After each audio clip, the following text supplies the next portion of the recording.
come and they respond that a guy like me has a gun, I understand they're afraid. They're scared shit. They might not act it, but they want to go home to their family. They're not sure, is Johnny, are they going to shoot us today? Is he going to kill us? But that didn't give them the right to continue to keep doing what they were doing to me. Now, not all of them were doing it, some of them. So then I got chained up in Allenwood prison. Anybody that knows what that white warden did to me, she was Polish, actually.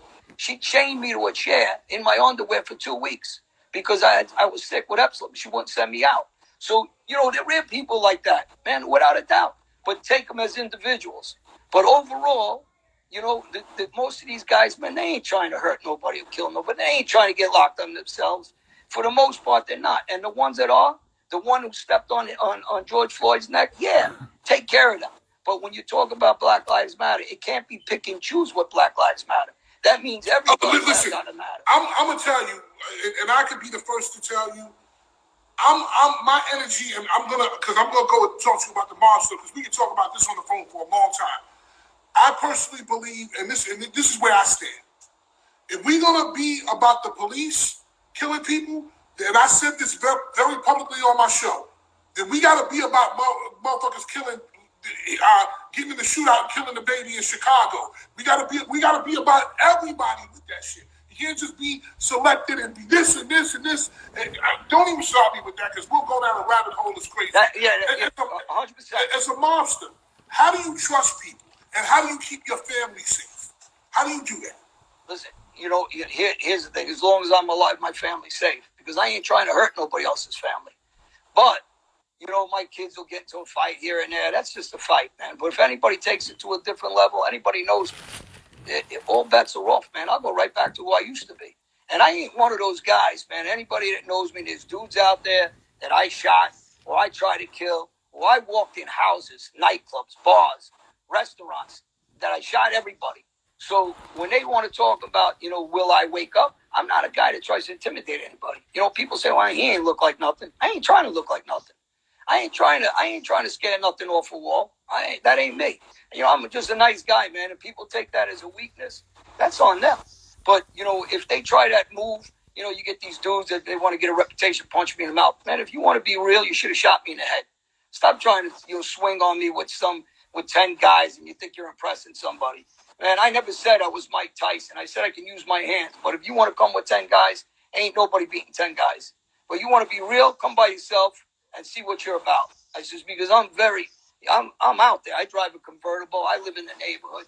I don't leave. Everybody knows me. I walk everywhere by myself. Dudes talk a lot. Everybody's a killer on the internet. They're trolling. They're this, they're that, trying to make a name of themselves talking about me. I ain't worried about who's really talking about me, man. That ain't what my life's about anymore. My life is what it was, and my life's really about saving that kid that wants to shoot somebody, because I want to tell him, if you shoot that somebody, you might as well shoot yourself, because you're going to go to jail for a long time, or somebody's going to come back and kill you. So, man, do the right thing, man. Don't do it. Let your ego in check. Put it back in check, and go live a good life. Now, and this is something that, because I got so many questions for you. Can civilians, say you have a problem with another mobster, are you allowed to get at their family, or the rules are you can only get at them? Yeah, you can only get at them. And, it depends on the situation. It's like anything else. Listen, the street's about making money. It ain't about killing each other, hurting each other. We're not trying to kill each other, hurt each other. People got the wrong, perception of that. It's about money, man. So if me and you had an issue, and you're with one family, I'm with another family, if me and you can't settle it between ourselves, we go into our families, we try to get a sit down, and we try to straighten it out without the violence. Because the violence all it does is bring down the money, and that's not what we're looking to do. So, and there is no, if I hit you and you're with another crew without permission, and somebody finds out, I'm going next, so they're going to try to set me up. And how we set each other up is right through our own friends. So it's not where your family's going to come get me. My own family is going to take care of business because I just heard our business. It's the bottom line of a CEO of any company. It's about the money, man. If I make our family lose a ton of money because of my ego, I'm going to walk in one day to hang out with my friends, and I'm going to get shot in the head and dumped somewhere, just the way it works. And that's what keeps the foundation of the mafia in every infrastructure of New York, between all the construction industries and Wall Street or any business you could possibly think about. We have our hands in. Right. So how did if that's the case, how did they let John Gotti just kill the boss and that just No, nobody said nothing, he just rolled out.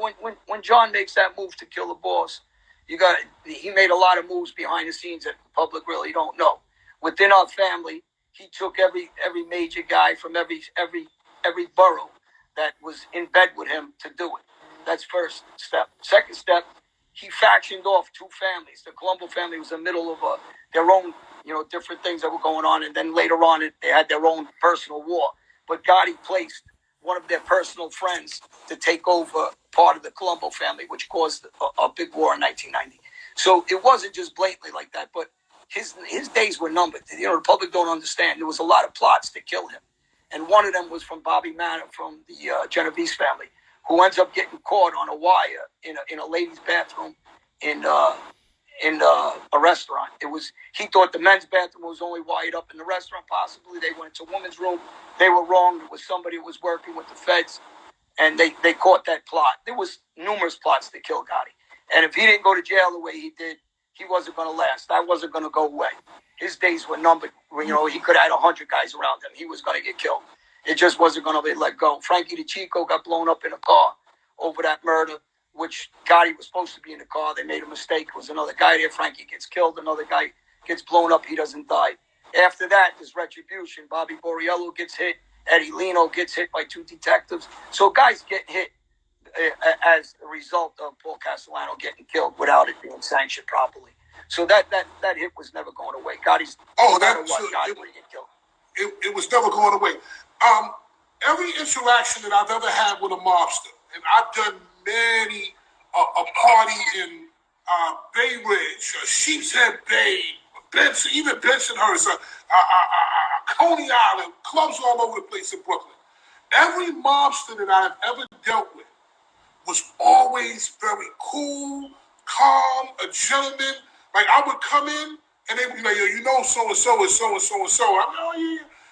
As soon as I walk in, I'm expecting I'm gonna have a problem. They would give me my envelope. Here, Scoop, here's your money. What do you need? You need anything? Blah, blah, blah, blah. Everybody take care. Blah, blah. Extremely gentlemanly. How is a real mobster supposed to move? How are they supposed to move? How are they supposed to present themselves? They're supposed to present themselves like gentlemen, just what you're saying. Soft-spoken, don't beat the next man, show respect to whoever, be quiet, and if somebody crosses us or does something, we ain't supposed to let them know. We should never tip our mitt, ever.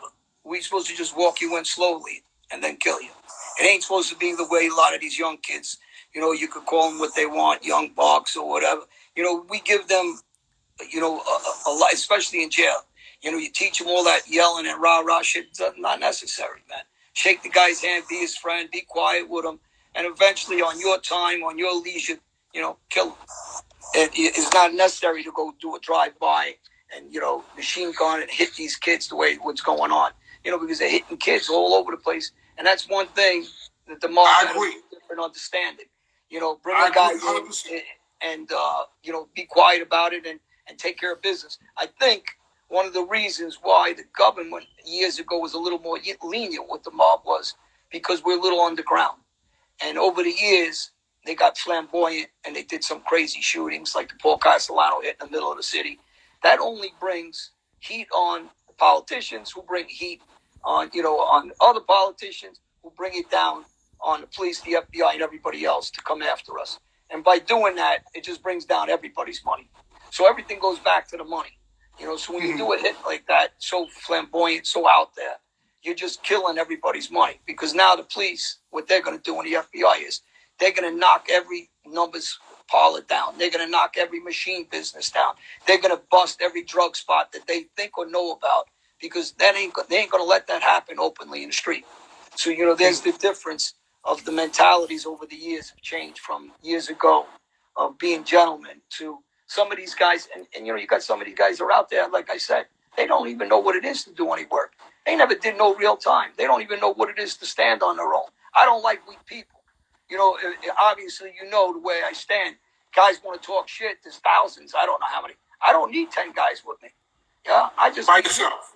Yeah, I just need me, man. I know what I'm capable of doing. But when you go back and you ask me about the Albanians and the Italian mafia, here's where the Italians made a mistake. You don't need 500 shit guys. I'd rather go to a fight or to a game with 20 good guys. 20 guys that just like the armed forces, when you go in with your platoon, you know what you got with you. You got get down gangsters with you. You got who you got. I don't want to hear these guys rah-rah talking all that bullshit because you can feel right through the guys that are faking. And then, there's a lot of dummies out there that know how to pull a trigger, but they're too stupid besides pulling the trigger. So anybody can pull a trigger. So now you need the quality of guy that's pulling the trigger. The guy who knows how to handle himself. The guy knows how to put on a sweatsuit. A guy knows how to put on a suit and tie. A guy knows how to be a businessman. The guy knows how to mix in like everybody, like a chameleon. And then you got guys, man, they just want to get down gangsters on the street. And, that you ain't lasting. You ain't lasting if you were some real men. I mean, when you're down with real men, you ain't going to make it out there. So somebody like Sammy the Bull Gravano was a real, because everything I hear about him, he never said a word. He blended in. You didn't see him. What kind of guy was he? Did you know him? Did you have any interaction with him? Yeah, I mean, I talk to Sammy all the time. We're friends. So the people that don't know that we know each other, yeah, we're friends. We speak all the time. And, people are going to have their outlook on what Sammy did or didn't do and what he said. But as, that's one aspect of, we can debate about that forever. And I could go into a lot of shit that people don't know. See, when people ain't involved in an organization or in a situation, whether it's your business, music business, when people don't know, man, they need to just keep quiet, keep that to themselves, because they don't understand the intricacies of the mafia and what happened in our lives unless they were in. But Sammy, as a gangster, listen, man, he's an intelligent guy. He knew how to make money. He knew how to put a hit team together. He knew how to go and do some shootings himself. So, he was a well-rounded, if you're going to talk about well-rounded gangster, yeah, he was a well-rounded gangster. But when you got guys talking from the sidelines like cheerleaders, there ain't nobody respecting you. And if you're talking all that shit and you ain't involved with us and you want to be a killer, why don't you go out there trying to kill the guy? It's just, they're talking, guys are always talking about this rat and this, and this, that. You don't even know what's going on in our world. So how do you know, man? Just stay out of it because you have no idea. Like a lot of shit in my own personal situation, people don't know because I'm talking about it now. And I tell people, man, I'm not in fact. Go get a lawyer for $500 and find out when I was in those penitentiaries how many guys betrayed me. Find out I never got caught with nothing, not a fucking drug, not on a wiretap or an audio. People don't know that. They just talking that bullshit. How are you able to do that? How are you able to, with all these crimes, all these killings, everything, how is it that somebody's never able to get caught with all of this stuff? How can you do it? Because when I'm in a joint and I got disrespected or when I got robbed, when somebody, I didn't say nothing, man. Let them think, man. Ego's a motherfucker. So when you let guys think, oh, they're in charge or they're brazen, and they're going to that nightclub every week, let them go, man. Shake his hand. Let him go. Let him take that money. He thinks that envelope is his now, not yours. Just let him get it. That's all right for 3 weeks. They ain't going to kill you. You're making crazy money out in the street. Let him do whatever. Get close with him. Get close with his people and kill him at your time, at your leisure, whether it's 1 year down the line, 6 years down the line, 9. I let a guy go 9 years. People ask me that all the time. Well, I go, listen, man, in this life, you better have patience. And if you're in jail, any guys like us, any old heads, anybody that's been around the joint tells the young kids, man, relax. That's all you ever hear anybody say that's been down for a while. Relax. Because they know in jail you learn patience. At any time, business. And when you do something, whether it's the street or jail, it's going to follow you. It's going to follow you for a week. It's going to follow you for a year. It's going to follow till your life's over, until you get life. It's going to follow you. So everything you do and every enemy you make follows you. But if you do things the right way, maybe you'll last a little bit. In my neighborhood, everybody's dead. They're all dead. And I go through these names, Billy Estream and Mikey Merlo and Mike Catalano and Kevin Pittman and Devin Pittman and Joe Kane, even though I don't like the guy, and Johnny Gebbett and Georgie Grasso. And I could go through as Patsy Adriano. I go through these names all the time, Billy Estream. And I keep naming them, Angelo Cozzo. My other friend Angelo was Gotti's best friend. He died. I can't think of his last name right off the thing. He got killed in front of my house. 2 guys in the Shamrock Bar got killed. I can go on, man. There's, I don't know, 100-something guys that died from our neighborhood got killed. It's a bad. So, if you want to survive and you need a little bit of luck, you need a lot of friends, you need some loyalty, and you got to be very smart.